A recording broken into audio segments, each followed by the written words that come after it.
We are rolling.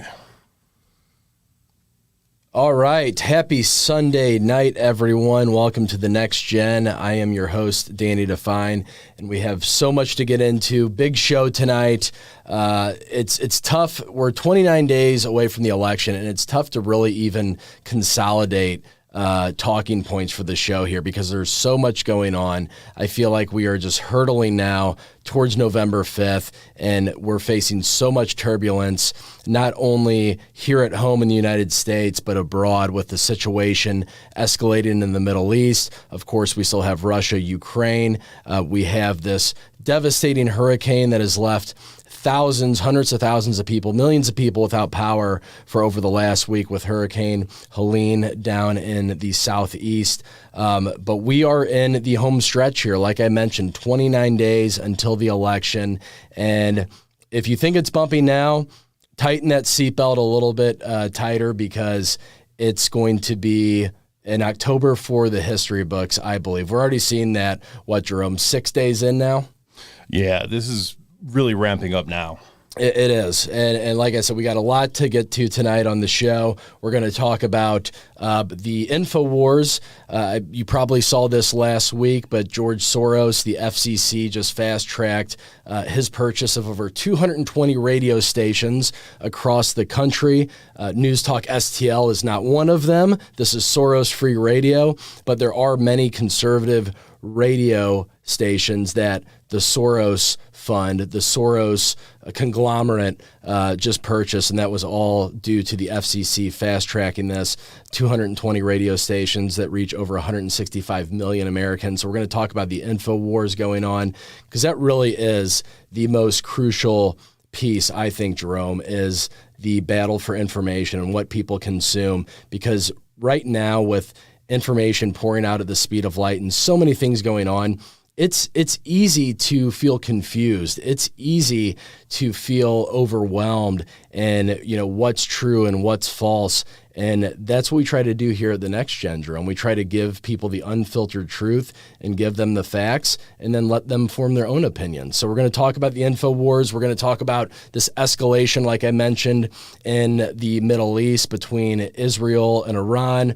We're also going to get to some more local issues here in the United States with, like I mentioned, the hurricane and all of the just devastating footage and information that's coming out from that, and the complete lack of care from the Biden administration, from FEMA, the lack of regard for our own American citizens while we're sending billions of dollars overseas. We're paying for these illegal migrants to stay in 4-star hotels, paying for their groceries, paying for their cell phones. And then we're also going to bring it a little bit even tighter here to St. Louis. Jerome, I don't know if you saw this, and I had to triple check because I thought this was a parody. This is right here in the wonderful city of St. Louis, Missouri. But they are implementing a new program to help curb crime and make people feel safer with unarmed ambassadors that will be now patrolling downtown St. Louis to create a sense of safety. And I'm quoting the Post-Dispatch here. Yes, St. Louis, Missouri, one of the murder capitals of the United States, of the world, is going to combat crime, at least their way of combating crime, with unarmed ambassadors that will patrol downtown to create the sense of safety. Isn't that nice? So basically they're hiring a bunch of hall monitors. I mean, people have guns here. Teens have guns here. What's an unarmed person going to possibly do to keep the peace? It's just another day in Looney Tune land, my friend. So we're going to get to all this tonight. Like I said, big show, a lot going on. We also had the VP debate last week between Tim Walz and J.D. Vance. So we're just going to get right into it, my friend. How about that? Does that sound good to you? Sounds great to me. Okay, so first of all, let's talk about George Soros. We know this is a guy that... And let me start by saying this. The great Pete Rose passed away at the age of 83 last week, all-time hitting champ, a guy that got completely snubbed when it came to being inducted into the Hall of Fame. The number one goal of baseball as a player is to get a base hit, get on base. Pete Rose is the batting champ. He beat Ty Cobb's record back in the 70s, might have been early 80s. But one of the most hard-nosed, grittiest baseball players that I personally have ever seen. I've always been a fan of Pete Rose, and as we all know, he was snubbed and left out of the Hall of Fame because of his gambling after his career as a manager. And by the way, he was always betting on his team to win. I think that just shows the kind of confidence that he had as a manager to bet on his own team. Either way, though, gambling, it was prohibited by the MLB, but they gave him a lifetime ban, never got into the Hall of Fame. So I wanted to acknowledge Pete Rose. Rest in peace, the all-time batting champ. That's a record. I think he had like 4,100 hits, something that'll never be broken because we know that pitching dominates in today's game. But where I'm getting with all of this, Jerome, is you have people like Pete Rose, and you have people, the voice of Darth Vader who just passed away. James Earl Jones. You have these icons that we're just losing, it seems like, at a rapid pace. But yet here's George Soros, one of the most evil people, not only in America, but on the entire planet. This guy, I think, is going to just live to like 150 years old at this rate. Why did the good ones die young, Jerome? Yeah, that's something I struggle with a lot too, because Soros and some others, they refuse to die. It's like almost like humanity would be better off at this point. And I'm not promoting violence in any which way. However, I am promoting the greater good here. And George Soros, if you dig into this guy's track record, he is one of the most evil people and one of the most divisive, destructive people on the planet. Well, he just bought another 220 radio stations across the country, one of which is actually right here, a radio group in St. Louis, who I used to work for. I'm not going to name names, but they have a conservative talk radio station, which I used to be a part of, and I have a lot of friends over there.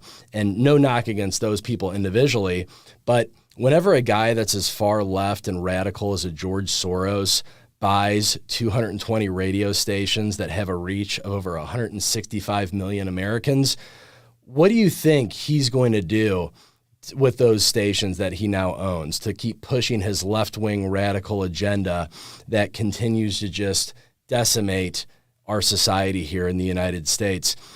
I'm no fortune teller, but if I had to guess, just based on the guy's track record, I'm going to say that he's probably going to use that for evil, and he's probably going to use these new radio stations, these radio groups that he just bought, to continue to push this radical left-wing agenda and to further divide people and to further advance this decay of the United States. So that's interesting to me because, like I said in the intro here, Jerome, the most important war right now that we have going on at home, you can point to the southern border. You can point to this massive influx of undocumented third world illegal aliens. You can point to crime in the streets.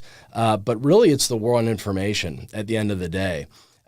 Because as Donald Trump has shown us and what he has exposed since he started running back in 2015 was the mainstream media can't be trusted. There's no more credibility with the mainstream media. And you have people like George Soros that are able to fast track their purchase of all these radio stations through the FCCC, a government institution, to further push his agenda and his message. And on the flip side of that, you have somebody, now I know this name can be a little controversial, and a lot of people that just hear the name Alex Jones already have these preconceived ideas. He's a right-wing wackadoo conspiracy theorist. But you really see two different sides of the coin here, where people like Soros, if the messaging and the agenda fits into the establishment globalist way of thinking, they're going to fast track that purchase. They're going to elevate people like that. Our friend Alex Jones, and I say our friend because he's been spot on so many things. I don't know about you, Jerome, but I wasn't a day one Alex Jones guy. I just never really tuned into him. But if you've listened to Alex Jones over the last few months, whether it's these global power outages, whether it's these assassination attempts on Donald Trump, whether it's the COVID vaccine and the misinformation around that, Alex Jones has been pretty much spot on with his predictions and with his insight. And now they're shutting down his company, InfoWars, down there in Texas. It all goes back to the Sandy Hook thing that happened several years ago, the misinformation about that and the way that he, at least from what the mainstream media will tell us, attacked the families of the Sandy Hook victims and everything like that. But we're at a critical point right here where we need people like Alex Jones, like a Joe Rogan, like myself, Danny Define, or Jerome, the producer here, to get out there and spread the good word. And now the feds are coming him. He's actually going to be forced to sell InfoWars. And I believe the deadline is the end of October or early November. And I'm hoping, by the grace of God, maybe like an Elon Musk, somebody with the kind of money, the kind of price tag that is associated with InfoWars, I'm hoping somebody like that comes in and purchases InfoWars. And we actually have a clip from Alex Jones himself kind of breaking down the situation there. They're attempting to seize control of operations October 17th because they know coming up on November 13th, InfoWars is going up for sale at auction, and they're worried patriots are going to buy it, and the operation will continue on. They are pulling out all the stops, have introduced a lawsuit, the Democrat Party backed group, in Travis County with judges they think they control, to literally appoint a receiver over me personally and literally take control of my entire life, which is never going to happen, and I'll never be silenced. They openly admit this is being done to silence me ahead of the election. Now, it's important to add that my lawyers have looked at this as a total violation of the 13th Amendment. I'm still on appeal. There are so many angles to this. The way they're doing it is just completely unconstitutional on its face, but they believe that they own these courts. So that's the situation, and I don't know how many people listening here tonight know much about Alex Jones, but I can tell you that I'd rather have an Alex Jones than a George Soros any day of the week. This is a guy that's fighting for our freedoms. He's fighting for this great nation. He's fighting for the people, and it's very interesting timing right before the election that all this is coming down the pipeline, and they're trying to silence these conservative speakers. Yeah, I couldn't agree more. If anything, this is just an example of them trying to use a Trojan horse. Because you have to think, we are so used to hearing the most vocal people, and the most vocal people are not the most rational people. It's the silent majority out there that are the ones that are going to be more open to being convinced or changing their mind on things. So when you have somebody like George Soros buying up and not to brag, but it's good for us because that's our competition for the most part. But when you have somebody like that could reach that many people and really insert more liberal ideology through a medium that people are going to be searching for because they think it represents them, that is a dangerous thing. Yeah, and this is the thing I want to point out too, because I just spelled out the stark contrast between what happened with Soros buying up these radio groups and with Alex Jones. What about CNN and all of the lies that they've told? What about MSNBC? I remember vividly Rachel Maddow during COVID when the vaccines first came out saying, go get vaccinated. You're not going to get COVID. If you don't get vaccinated, you're a threat to society. You're a threat to everyone around you. But yet everybody seems to have short-term memory when it comes to all the lies from CNN and MSNBC. What about the George Floyd protests or riots when they said, they were mostly peaceful? When these rioters, BLM, Antifa, caused billions of dollars in damages across the country. So where is the day of reckoning for them? It only seems like it is a one-way street when it comes to censorship and what you can and can't say. And I've said it on the show before, Jerome, that's why I'm so thankful that Elon Musk purchased Twitter. And I'm hoping he could possibly come in the 11th hour and purchase InfoWars, because we need to protect our First Amendment and the freedom to speak our minds at all costs.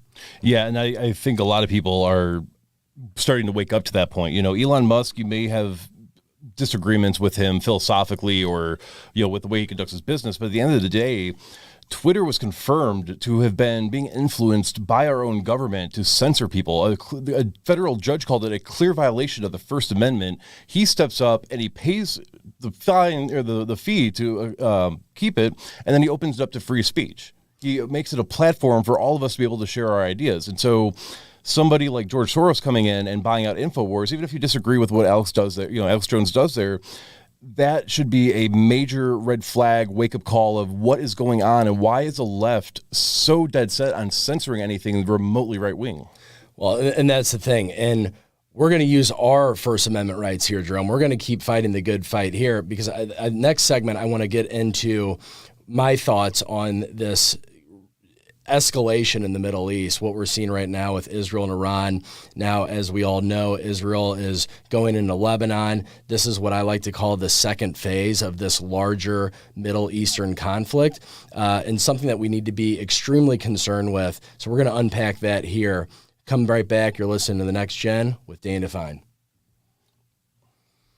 All right, welcome back to The Next Gen. Thank you for joining us here on this Sunday night. 29 days out from the election, which I know a lot of commentators and a lot of media personalities like to say this, but I truly believe this is the most important election in this country's history because we have Donald Trump, who I've been critical of in the past, and I'm still critical of. I think there's some things that I'm not crazy about. I think he's gotten a little bit soft on some issues, namely illegal immigration.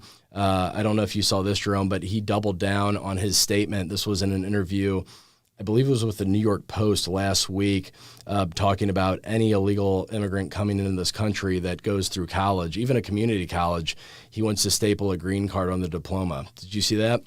I did not see that from him, but as I've been looking into the laws regarding illegal immigration and asylum seeking and refugee status, that is actually something that protects DACA recipients. Is that as long as you're pursuing some form of education and you meet some other requirements, that is how you're able to avoid being deported. But that is.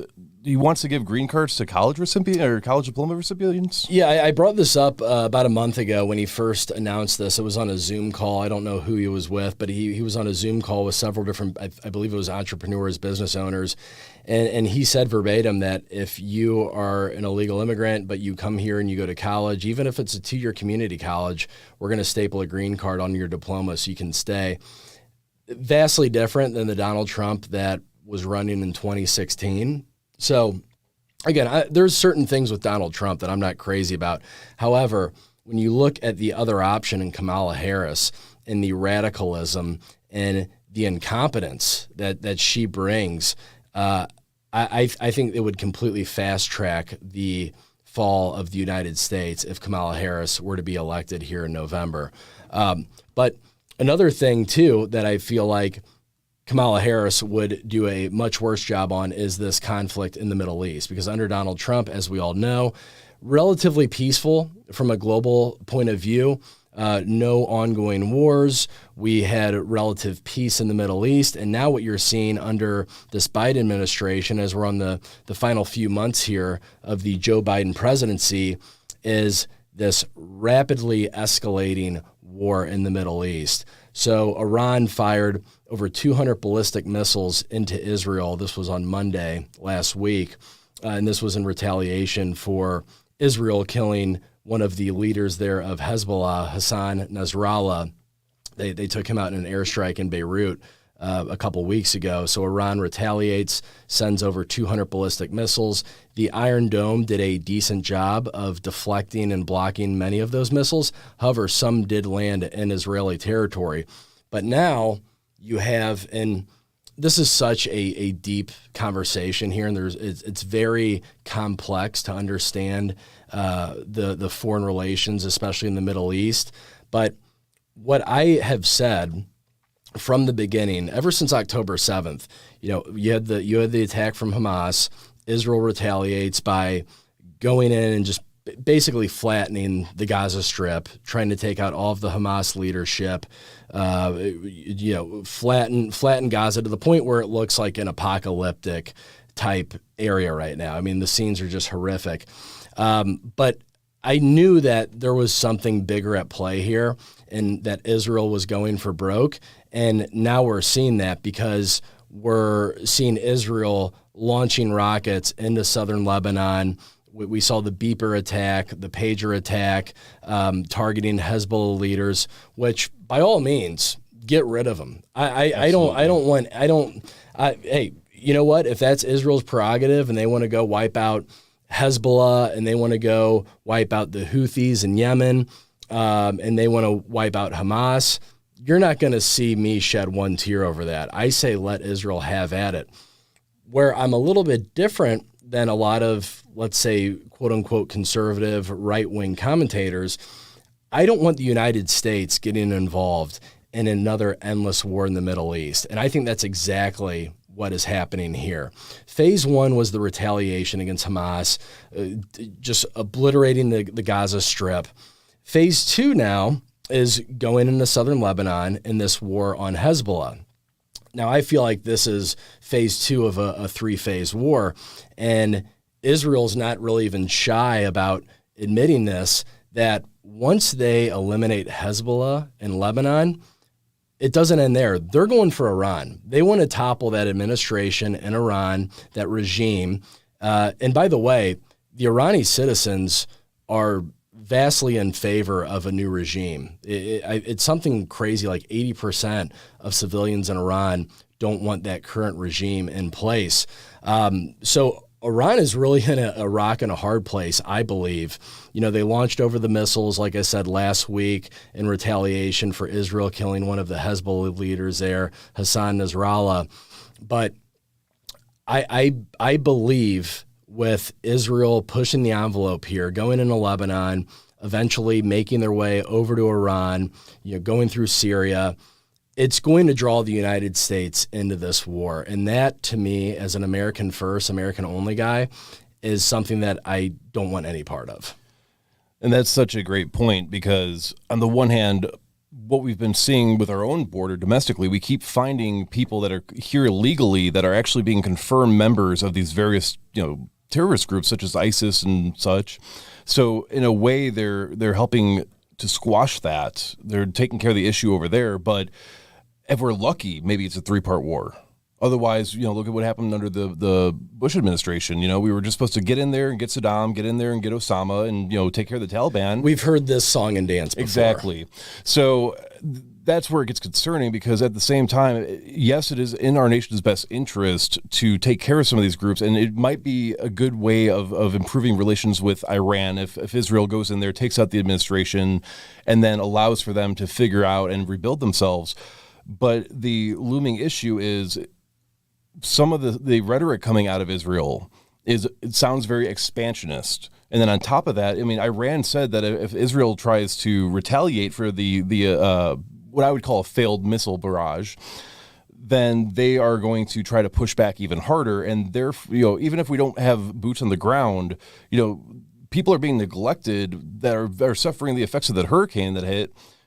And yet we still have money to pay for Israel's retaliatory measures. So is it a net positive, in your opinion, if we continue to help them with that? Or do we need to just focus on our domestic issues real quick? Say, you may not be able to get them right away, but the IDF is pretty well armed. They have a really strong intelligence network, and they have a really strong Air Force. So shouldn't, at the very least, it's not like they're under immediate threat of being, annihilated by Iran. That is true. So Israel, obviously a very strong Air Force, extremely intelligent with Mossad, some of the things that they're able to do. We saw it about a month ago with the beeper attack, right? But everything that you listen to military strategists and you look at the war in 2006, the Israeli-Lebanon war there, when Israel actually goes boots on the ground, which they're doing right now in the southern Lebanon, they don't stack up very well when it comes to boots on the ground military operations. They can, decimate your country with their Air Force. They can pull off incredible, almost wizardry type attacks with the beepers because of their intelligence. But Israel's weakness is their actual boots on the ground invasion, occupation of other countries. So that's why I believe that none of this is going to be possible without the United States intervening and actually sending troops to the Middle East. And we already see it. There's over 40,000 U.S. troops right now in the Middle East. The United States has sent 2 warships to the Middle East in just the last few months. So all points right now, all directions point to the United States getting involved in this war. And Jerome, you hit the nail on the head there with everything that we have going on domestically right now in this country, whether it's the crime in the cities, whether it's the southern border, the economy, the list goes on and on, infrastructure. Why are we going to send more money and more resources to Israel, to Ukraine, to fight this war when we have so many issues right here at home? It just doesn't make a whole lot of sense to me. And it doesn't make a lot of sense to me that a lot of these Republicans are so anti-Ukraine. I don't want to spend one more dollar in Ukraine. I don't want to send one more piece of military equipment to Ukraine, which I agree with. I think we should cut Ukraine off cold turkey. I'm sick of fighting that war too. But anytime you ask them about Israel, you can't even question the support to Israel. If you even waver a little bit and say, hey, you know what, guys, maybe we should focus on the United States and let Israel do their thing over there, all of a sudden you're public enemy number one in the conservative sphere. So I just like to call it straight across the board. Now, there's probably conservatives out there that are saying, oh, well, yeah, Israel's our number one ally. We need to support them, no questions asked. But when you see the footage of the hurricane and the damage, Hurricane Helene in the southeast right now, where over 200 Americans that we know of, 200 people have died. They've been without power. Millions of people have been without power. People can't get running water. They can't get access to food. They can't get access to health care, prescription drugs. We have people in our own country right now, the United States, that are suffering. And you're going to talk to me about sending more money to a foreign nation? I don't think so. And I think one of the people that is really at the head of this, one of the Republicans, and he said the quiet part out loud on Hannity the other night, was Lindsey Graham. Let's roll that clip. I've been going all over South Carolina like most people. I hadn't slept much. But look what's going on in Israel. Our friends in Israel are surrounded by people that want to kill them, destroy them, a second Holocaust in the making. And Biden says be proportional. What is the proportional response to people who want to kill you and your family? Gosh. They're running out of ammunition in Israel. We have to help our friends to keep the war over there from coming here. Yeah, so Lindsey Graham spends about 2 seconds talking about hurricane relief down in the southeast, and then he immediately pivots to, what about Israel, though? We need to get behind them and support them at all costs, no matter what the price tag is, even if it's boots on the ground, American soldiers dying for another endless war in the Middle East. I'm sorry, that just does not sit well with me. Like I said, especially with this crisis right now, because of Hurricane Helene, the deadliest flooding since Hurricane Katrina. And Elon Musk posted this a couple days ago on his Twitter account. One of his friends or colleagues, somebody down there in South Carolina, telling him that FEMA and the Biden administration is nowhere to be found right now. They sent out, $750, I believe, to people that were affected from the hurricane, but yet we're sending billions of dollars, hundreds of billions of dollars to Ukraine and now Israel. I'm an America First guy, so again, that just doesn't sit well with me. Well, it even goes further than that. So the statement was about the $750 was basically that came off as though they should feel lucky. Now, again, just to reiterate how heartbreaking the situation is, these people's entire lives are destroyed. This is not just a bad storm, a little bit of siding damage. No, entire communities are destroyed. And so a few days before that statement came out, we had just sent more aid to, I believe it was Israel, but it could have been Ukraine because it's hard to keep track of those numbers now. So you have billions of dollars for war, but then you're telling these people the reason why you're not getting more aid, that we can't do anything with FEMA, is because we used all that money for illegal immigrants. They've spent millions of dollars of FEMA money. I was looking this up just in case this topic came up today. Millions of dollars this year alone trying to help people that are seeking asylum, not even granted asylum yet, seeking asylum, as well as people that came here illegally that are having a hard time not being homeless because they thought they were going to come here. It's going to be a great time, not realizing we're all struggling. So that is where the money went. And it's absolutely devastating. I'm torn between having, people are saying about what a disaster this could be for Kamala's, presidency, how Katrina affected Bush's run. I'm not even concerned about the political ramification. These are Americans that are being abandoned by their government. There are people that are actually trying to help them, and they're being prevented from doing so because that's not the procedure, the protocol. And yet we have money to continue to buy weapons for people, or who even knows if it's going towards what they're saying it's for. But Mayorkas himself said on Wednesday last week that there is not enough money available in FEMA because of the over $640 million spent on assisting communities across the country dealing with an influx of illegal migrants. Think about that. So take Ukraine, take Israel out of the picture for a second. If you disagree with me on that, can we all just agree that we should not be spending north of $600 million on illegal migrants here in the United States while these people suffering in North Carolina, South Carolina, Georgia, Florida, they get a measly $750 check. FEMA can't get supplies down to them. They're actually, the FAA is actually blocking off areas where you cannot fly helicopters to drop off supplies to these people that are on top of their roofs because the water has gotten up to the second floor in their home. But yet we're going to send billions overseas. We're going to send nearly over $500 million to illegal migrants that are pouring across our border with cell phones, housing. It's unbelievable that we're even having this discussion right now.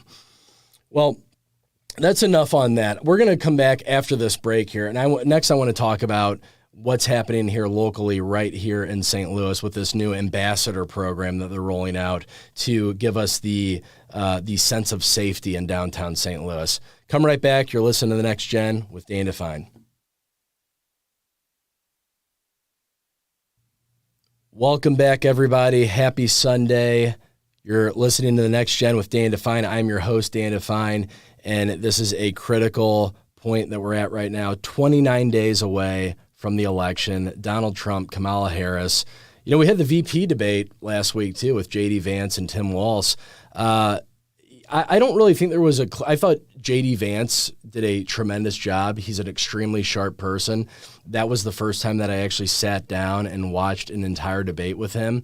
And the guy is as sharp as a tack. Now, I don't think Tim Walz did a bad job.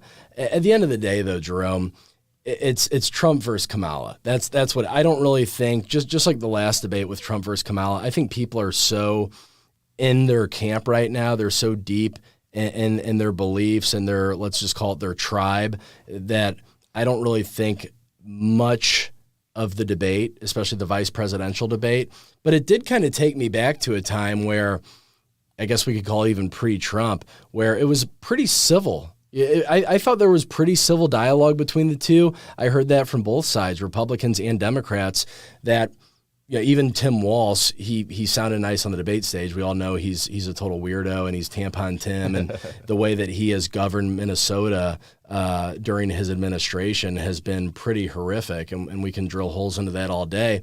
But just based on face value, the debate itself was actually pretty constructive. I thought there was some good dialogue there. Both J.D. Vance and Tim Walz were almost coming to the middle on some issues. It reminded me of like an old school Republican Democrat debate. We haven't seen that in a long time. See, I feel like I'm in the minority camp now, because to me, I was running the board that night during the debate. Yeah, you thought Walz got steamrolled, right? J.D. Vance. So just for context, I am not the most diehard J.D. Vance guy. So what I was sort of expecting was Tim Walz was going to, because he had a higher rank in the military than J.D. So I thought he was going to pull out this drill instructor, maybe not going overboard, but just more authoritative, more, oomph to his presentation. And that he, being a politician longer than J.D. Vance has been a politician, was just going to have that natural level of public speaking ability. And I was absolutely blown away by how dominating J.D. Vance was of Tim Walz. And when I talk to people keep talking about, it was kind of close, or, I do definitely agree. I think the civility aspect of it is probably what shocked me the most, given I'm so used to seeing how Trump debates. And Trump, he has his spotlight moments. He has those, funny sound bites, but he is really not as I would say he doesn't keep his focus as well. J.D. Vance was not, stammering like Tim Walz was. He didn't have to check any notes. He made eye contact. He was looking at the camera. His poise was much better. Exactly. Yeah. I think J.D. Vance was very surgical. I think he was very to the point, very well spoken, very poised. Yeah, Tim Walz, like you said, kept checking his notes. That's probably the biggest knock I would have on Tim Walz. And then the fact that he said he was friends with school shooters. That one kind of set the internet on fire there when Tim Walz said that he was friends with school shooters. That was a head scratcher. But overall, I just thought, again, I don't think it really moves the needle. And maybe I'm jaded because I keep going back to that Trump-Biden debate where Biden was just so bad, so far gone mentally. It was almost like elder abuse. Yeah, I felt bad about that So one. I don't think it was like to that level. It wasn't I don't think we'll ever see that again, quite frankly, that kind of slaughtering with the Trump and Biden debate back in June.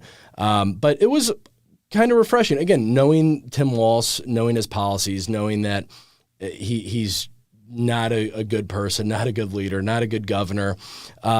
Taking all that aside, just again, on face value, it seemed like it was pretty civil, and there were a little bit of some flashbacks, some reminiscent moments there of when we could actually have a civil debate with some pretty decent dialogue. But yeah, I was impressed by J.D. Vance. I thought he did a very good job. And I'd like to see more of him. Hopefully we will. If Trump's elected, we'll see J.D. Vance really kind of taking the torch there, taking the baton and running with it because he is so young and he's very polished. But let's get on to this news here out of St. Louis, our great city here, which we know has been riddled with issues for decades now because of the failed leadership. And the people of St. Louis continue to vote the same way, it seems like, year in and year out, and you keep getting the same results. You get higher crime, you get more murders, you get more carjackings, you get just more chaos. And but St. Louis now, Jerome, we have a solution to this, and this is going to be unarmed ambassadors that will now be patrolling downtown to create a sense of safety. I'm reading this straight out of the Post-Dispatch.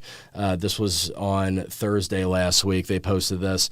So the Greater St. Louis, Inc. has launched an ambassador program of unarmed workers to add a sense of security in the downtown and downtown west neighborhoods of St. Louis.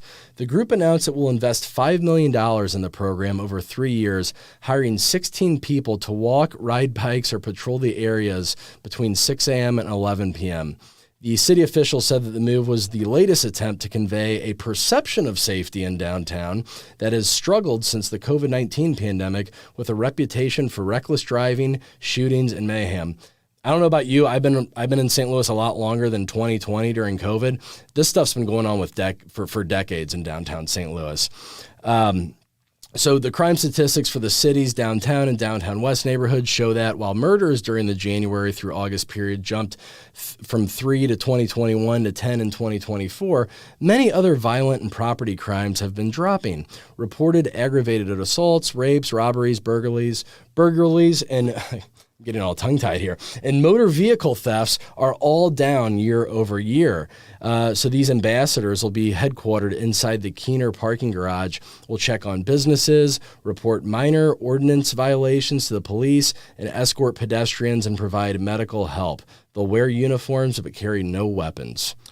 So you know why it's down, right? It's because people are moving out of St. Louis because they're tired of all the dang crime. Yeah, like either that or they're not reporting the crime. That too. So correct me if I'm wrong, but it sounds like what they are doing.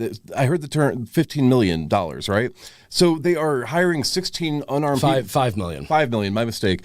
They are hiring people to do what neighborhood watches do, and they have 16. That's it? That's for the entire city, or is that for one neighborhood? Because I've only been here for a couple of years, but I'm originally from Chicago, and that's, in a lot of ways. It's no walk in the park. Yeah, it is very similar to what goes on in St. Louis. And I'm part of my neighborhood watch for my area, and I'm always armed. What is an unarmed person going to do when an armed mugger comes up and tries to carjack somebody? You're going to blow a whistle at him? Yeah. And I love the post here, this picture of one of these unarmed ambassadors. It's this lady who's middle-aged, a little overweight. She has pigtails, and she's standing there with this goofy-looking smile on her face. And it's like, what is she going to do to deter violence or keep any kind of law and order in downtown St. Louis? This is straight out of a Looney Tune episode. And if I'm looking at the comments right now, I mean, the STL Post-Dispatch is getting torched. What one guy says, I pray for that unarmed person. Already know how this is going to go, sadly. One other person says hall monitors. Their answer to these problems was hall monitors. Another girl chimes in, LOL, is this a joke? And let's announce it so everyone knows they're unarmed. And then one other comment here, creating a sense of safety. Haha. How about we just create actual safety? So I actually have a proposal in mind that will save the $5 million from being spent on this. Why don't you make it a Boy Scout badge? That you go downtown and you stop crime, and then you get a Boy Scout merit badge for that. It's essentially the same thing. At least the Boy Scouts know how to tie a knot. They can probably do a citizen's arrest, I'm assuming. Yeah, it's just another disastrous idea from the city of St. Louis. It's not serious. It's a complete joke. And until we wake up and get serious about crime and actually fight fire with fire, then the problem is never going to get any better downtown. Unarmed ambassadors walking around one of the most dangerous cities in the country is not going to deter anybody from committing crime. And yeah, how about the Post-Dispatch announcing to the world that, yeah, they're going to be unarmed. They're not going to carry a gun. I'd be surprised if they even carry a nightstick. It's silly season. Yeah, no, the Black Panthers had a mission that they did really well with. They secured a lot of safety in their areas. I can't even imagine why you would announce that. And then it's 16 people. St. Louis is not a small city. And even if you're not in the most dangerous parts, just walking around Union Station area, 16 people, what is that, like maybe like 3 or 4 blocks? Like, do they have walkie-talkies at least? Or, I just can't imagine who thought that was going to be. Is this Mayor Tashara Jones? Is this one of her ideas again? It has to be. I'm sure this was run by her desk, and she probably signed off on it. Now, it says and I don't even know this group. It's the St. Louis, Greater St. Louis Inc. That's the company or the program that is launching this ambassador initiative. But that's just $5 million of our taxpayer money that you might as well just light it on fire. You could hire so many armed guards with $5 million that it would actually probably make it. Because, I mean, going back to even just 4th of July, there was a massive shootout between teenagers that had illegal firearms, and some of them had Glock switches. There's no way you're going to stop that kind of level of violence with people that are just, could they even arrest anybody? Do they issue citations? Like, what authority do they actually have? Basically, the way that I'm reading it and the way that I'm processing it, this is like a middleman for the police force, basically. You're out there. So the 16 ambassadors, unarmed ambassadors, are going to be walking the street from 6 a.m. to 11 p.m. And if they see an old lady getting mugged or somebody, getting held up at gunpoint, I guess they'll call into the police station and report it. And then the police, it takes them 5 or 10 minutes to get there. And by that time, it's too late. There is, with the amount of crime and the amount of homicides, violent crimes in downtown St. Louis, this is just absolute insanity. It almost reminds me of, remember a couple of years ago when they banned those scooters, the Lime scooters or whatever they're called, because our mayor and our office down there in St. Louis just thought that's going to help curb crime. If these offenders don't have access to scooters, well, that'll deter them from committing crimes because they won't be able to get from point A to point B or flee the crime scene as quick. How did that work out? I mean, it stopped the Kia boys, right? Yeah. And then you see the Armory just I don't know if you saw that. Now, they're saying it's because of some dispute with the landowner there and something on their lease. But I've been to the Armory. It's right there in Midtown, kind of by IKEA. And, they have done a good job of really trying to build that area up. But as soon as it opened, I went down there. I had a lot of fun. But I looked to one of my friends, and I'm like, okay, let's see how long this lasts. And that was, I believe, 2020, 2021 is when the Armory opened up officially. And now it's temporarily closed, but they don't actually list a date when it's going to reopen. And again, they reference it to some dispute with the landlord there, something about the lease. But I tend to believe, just based on the track record of businesses and people trying to do good things in downtown St. Louis, it kind of leads me to believe that that wasn't the only issue. It might be the carjackings or people not feeling safe when they go down there, coming out to their car after playing whatever bags or volleyball there in the Armory, and then they come out to their car and their windshield smashed and their hubcaps are stolen. It all comes back to crime. At the end of the day, it all comes back to crime and people wanting to not only feel safe, but be safe. Are you trying to suggest that when people don't feel safe and they might potentially feel like they might be a victim of crime, that they're less likely to go to the areas and put their money into the economy in those areas? That's exactly what I'm saying, Jerome. Yeah, I Wow. think you don't have to be some philosopher or some deep thinker to come to the conclusion that if people don't feel safe going downtown to a Cardinal game or a Blues game or going down to the Armory, if people are in fear for their life or in fear of, they might get mugged or assaulted, it's going to drive people out of downtown. And I'm going to tie this back to something I mentioned on an episode a couple weeks ago.